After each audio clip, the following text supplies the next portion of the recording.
نادى ربه أني مسني الضر وأنت أرحم الراحمين فاستجبنا له فكشفنا ما به من ضر وآتيناه أهله ومثلهم معهم رحمة من عندنا وذكرى للعابدين.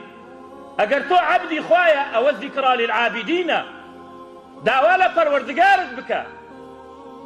أيوب إذ نادى ربه لم ينادي قبرا ولا شخصا ولا خشبا ولا حجرا، وأنا همي خرافة داوالا پروردگار بكن هاوار مكة بم شيخك وبو دارك وبو قبرك. أو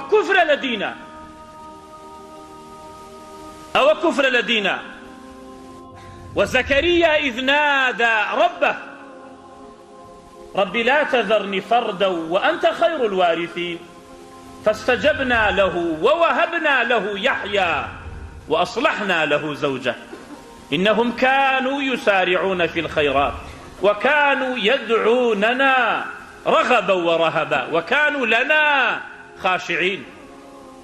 أبي بو خوا خاشع بي، أبي لخوا بفاريتوا داوای شفا لخوا بکەی، داوای منداڵ لەخوا بکەی. ئەگەر تۆ شوێن پێغەمبەران کەوتووی، ئەگەر شوێن قەبرپەرستانش کەوتووی، بۆ خۆ داوا بکە لە مەحاجەرە و لە پەڕۆی سەوز و لە دار و بەرد و قەبر. بەڵام ئێمەی شوێن کەوتوانی پێغەمبەران قورئان وامان پێڵێ، ئەفەرمێ پێغەمبەران لەبان عەزەمەت و جەلالەتی خۆیان هەر زەلیل بوون بۆ خوا، هەر لەخوا پاڕانەوە.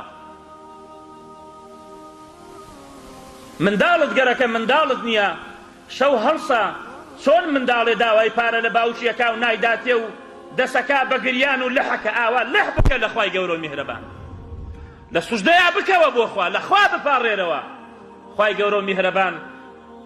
بۆیە ئەفەرمێ لەقەد کانە فی قەسەسیهم عیبرەة لئولی الئەلباب.